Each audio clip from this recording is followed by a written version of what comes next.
Yeah, so if you run us through Okay. from that point. So if I start you from when I started writing script, the first, I was almost writing a script before I realised that I was writing a script, if that makes sense.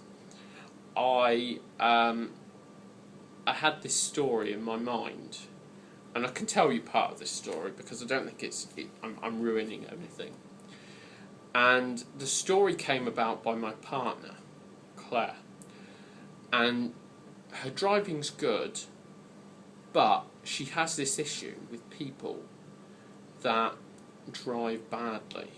But she doesn't put herself in the category as driving badly. So she will quite often drive really badly, not realising she's driving badly, and then literally rip the shit out of someone that comes along and might cut her up or something like that as a result of her bad driving.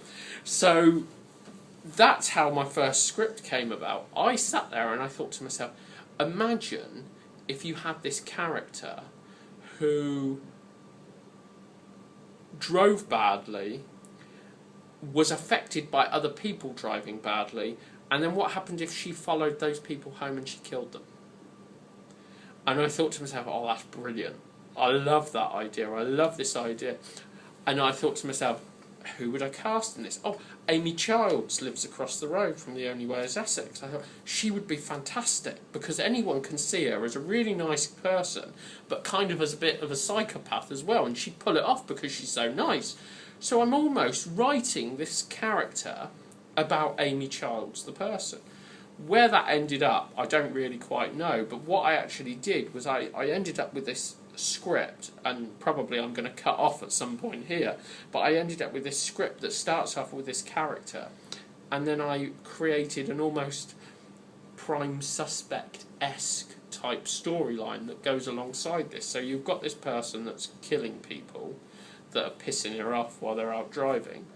But then I'm thinking, well, what happens if we get this older lady in who is a really, really straight cop, and she's investigating these killings, and there's something a little bit different about what's going on in these killings. So I ended up making this script. The only way I can describe it is what started out as being fairly normal was a cross between Prime Suspect with Helen Mirren and Dante's Inferno. So it starts out as one thing, again, turns into something else, but what it ended up with was a million miles from what my original intention was. But I sat there and I looked at it and I thought, oh, this is bloody good, you know, I've done something here.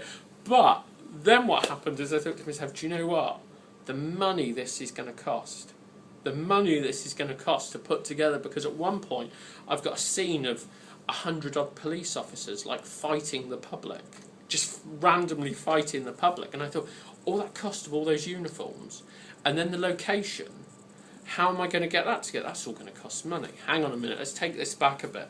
Let's write about something much more intimate, much more easy to get your hands on, something a little bit more low budget. So then I wrote this story about this couple that had lost, and this is No Reasons, and the reason it's called No Reasons is because that is an expression that the main character uses repeatedly through the story. Whether the film ends up being called No Reasons, that's its working title as it stands. And yeah, I made it a much more intimate story. So it's this couple who they've lost their child. She went to school one day and then never came home. And what we do is we focus on their story. And then I got that, and I wrote the script, and I submitted it to a major British production company, and heard very little about it. I had the odd little conversation. One person described it as, if it was made, it would probably be the darkest film that had been made in British history, and that we weren't ready for it. And I thought, oh, okay, that's fine. But that was the tail end of it. Prove there's an audience for this sort of thing. Prove there's an audience that's waiting for something this dark. Prove that you can do what you say you can do. Prove that you can get these locations. Prove that all these things. Prove you can get these actors. And then I started my a change of career. I'm in shopping centre management, and we're in a shopping centre in Greater London that has a lot of competition from a lot of places that it can't compete with. Financially, it can't compete with. It can't do the scale of the events that it can't compete with. How do you get this? How do you get this centre out there? How do you get people to talk about this centre? So I ended up with this idea that what we would do is we would make a series of commercials, and we would use them on YouTube and on our TV screens around the centre, and that these commercials would have a zombie theme to sort of tie in with the likes of World War Z and whatever. So that was the idea, and that's still very much on the cards. That's happening. But then, why on earth it happened? One morning, I sit and my feet hurt all the time. All the time, my feet hurt. I'm sat in the bath.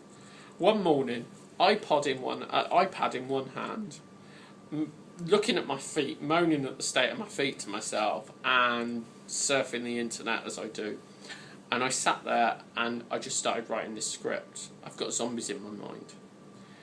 So, in the course of one morning's bath, I wrote 42 pages of script, with the intention of turning this into a short film, using the short film to become part of, one, to achieve the task that was required, as in getting the centre out there in the fact that it's known, it's associated with a short film.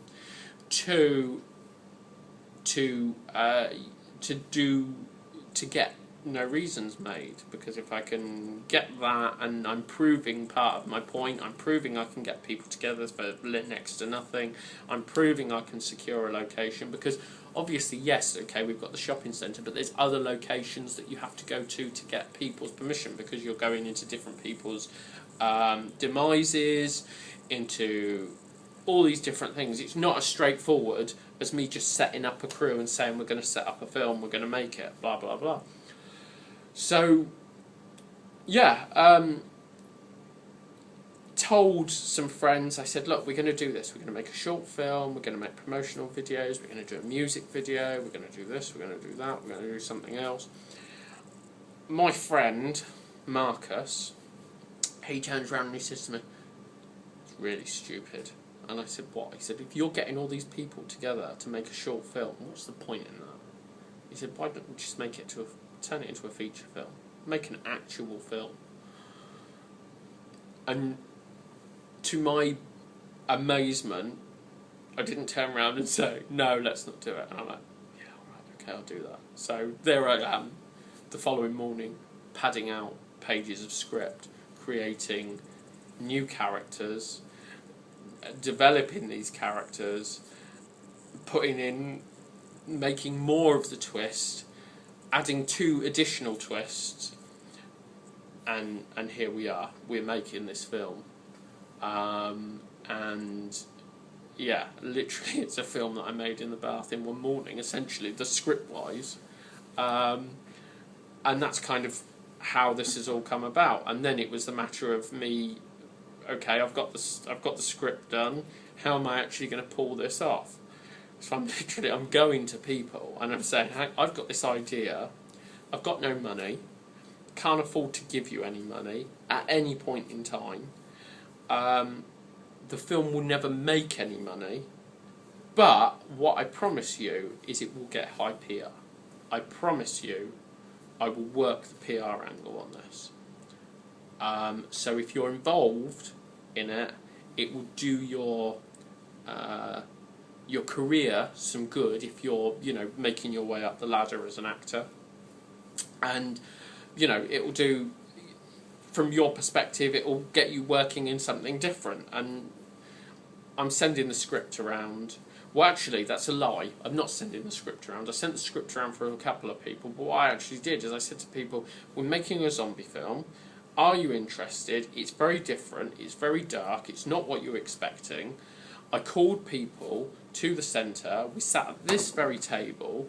I showed them the script for the first time as a group. I told them the characters they were playing. I didn't tell them anything beyond that about the script. And what I did was I tore the script in half. I gave them 40 odd pages and I kept the other half back. And we sat round this table, I think there was probably 18 of us, and we read the script together, with me being all the parts that we hadn't cast at that point, and Michelle, who works as a production manager on Death Walks, doing the female roles. And we sat and read the script, and we got up to, as I said, I think it was like page 42 or something, and I turned around to everyone and I said, okay, here we are, have you got any problems with this? And there was, I don't like the use of the C word, and I don't like this, and I don't like that, but really good. And then someone turned around and said, that bit on the escalator, she said, when I was reading your description, she said, literally, she said, I felt something inside as I was reading it. She said, because I could imagine that scene. I could see how you described it. She said, and it made me go all goose pimply. She said, it was really, really good.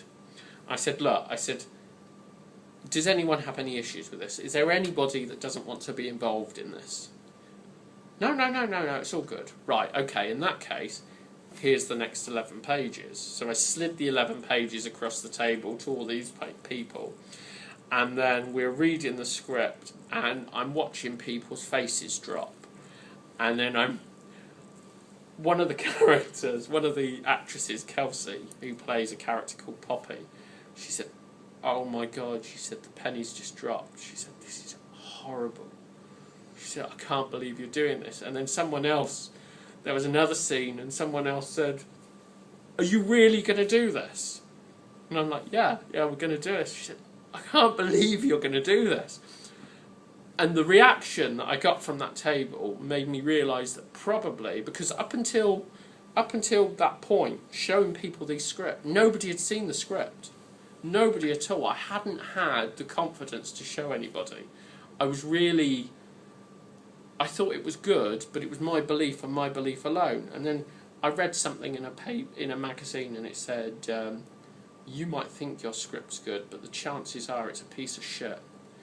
And you need to get other people's input as quickly as you can. Don't protect it because you think it's something special. Get other people to read it. And the round table was the first time that anyone got any exposure to it.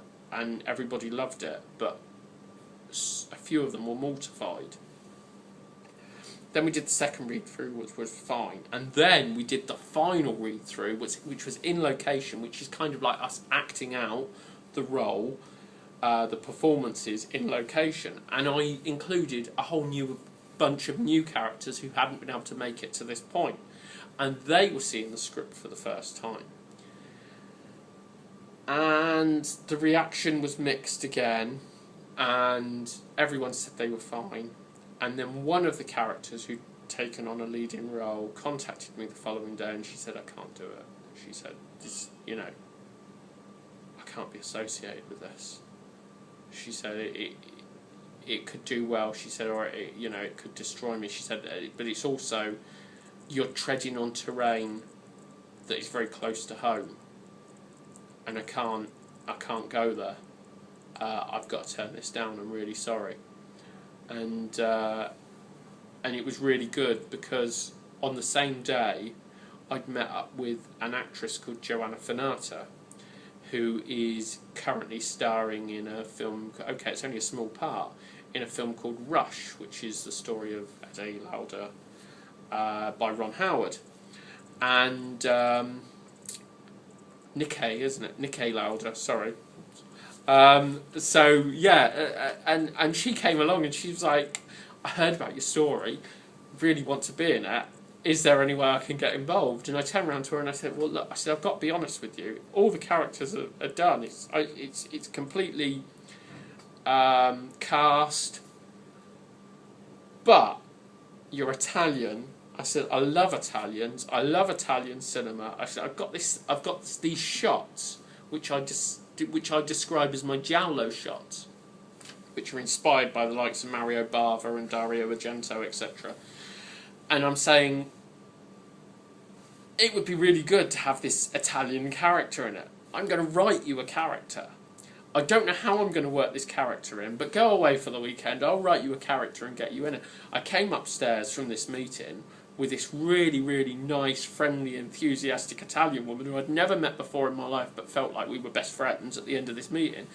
And then I got that email from the person playing the character of Alice that's saying she couldn't get involved in it. And I immediately got on the phone to Joanna and I said, that role, I said, I don't need to write it. This role's come up. Start reading Alice. But I'd already given her the script because I felt that we were going to do something together as far as the script was concerned. Because she was such a natural person, she was so enthusiastic, and she's out there and she's doing a lot of different things. I just thought I had to make a role.